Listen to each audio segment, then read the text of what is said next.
Hi boys and girls, it's Miss Pimpinella. We're back with another virtual field day activity for you guys. As usual, I have my special helpers with me, Juliana and Valentino. Hi. They're ready to show you our next activity, which is bowling. You can do this activity in your house or outside your house. I recommend that you do it in a hallway. If you have a hallway in your house, keeps the walls nice and close and the object can bounce off and help you a little bit if you needed to, like bumpers in a bowling alley. Okay, so instead of bowling pins today, we're going to be using water bottles. These water bottles are empty. I have 6 water bottles. If you want to challenge yourself, you can use water bottles that are full of water. They're a little bit heavier and harder to knock over. If you don't have water bottles, you can use soap bottles, shampoo bottles, anything you have that's similar to this size and shape that you have a few of that you can set up like bowling pins. I'll show you one more time what our setup looks like here. We have 3 in the back, 2 in the middle, and 1 in the front. Okay, so I have 3 lines of tape here.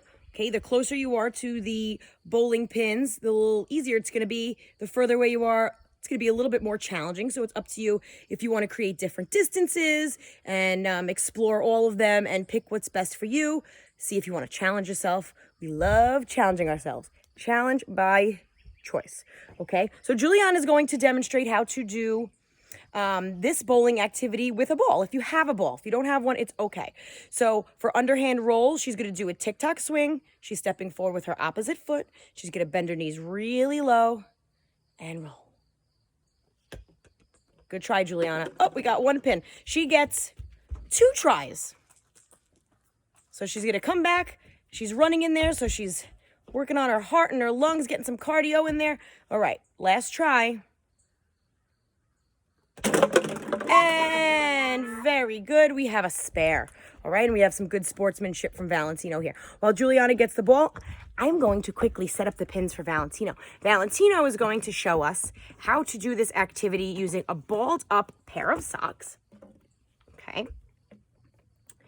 Because I know we had to find that in our scavenger hunt, so most of us should have that.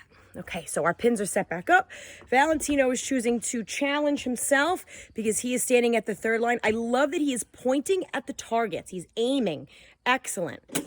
Oh, awesome. What did we get there? All right, we got 1, 2, 3, 4. He gets 1 more try to knock down those other 2. Go ahead, grab your socks. Let's see if he can do it. Good try. So each time you have a turn, you get 2 tries. You want to make sure you set up the pins for the next person because that's just a nice thing to do. Okay. Like I said, you can use empty water bottles if you want to challenge. You can use a water bottle that's full because they're heavier and much harder to knock over. You can use a ball if you have it. You can use a balled up pair of socks. Okay. So choose your distance, choose your object that you're going to roll. Choose your bowling pins, use things that you have around in your house. Like we used water bottles and balled up socks. And we hope you have fun with your bowling activity. Bye.